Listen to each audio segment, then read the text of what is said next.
ঢাকা দক্ষিণ সিটি কর্পোরেশনের মেয়র হিসেবে বিএনপি নেতা ইশরাক হোসেনকে আনুষ্ঠানিকভাবে দায়িত্ব হস্তান্তরের দাবিতে টানা পঞ্চম দিনের মতো বিক্ষোভ করছেন তার সমর্থকরা।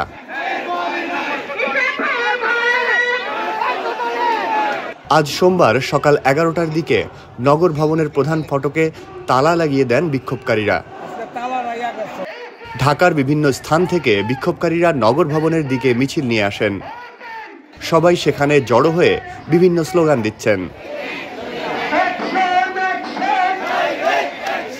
বিএনপি কর্মী কামরুল ইসলাম বলেন, সরকার কেন দাবি মেনে নিচ্ছেন না? আমাদের দাবি পূরণ না হওয়া পর্যন্ত রাজপথ ছাড়ব না।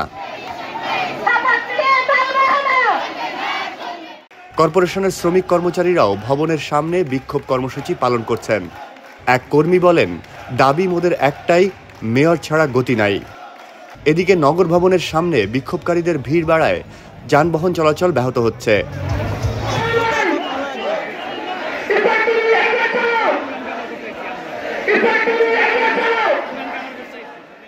এর আগে গত 14 মে ইশরাক হোসেনকে মেয়র পদে নিয়োগের দাবিতে নগর ভবনের সামনে জড়ো হয়ে বিক্ষোভ করেন তার সমর্থকরা। এরপর ঢাকাবাসী ব্যানারে বৃহস্পতিবার থেকে টানা বিক্ষোভ কর্মসূচি ঘোষণা করা হয়।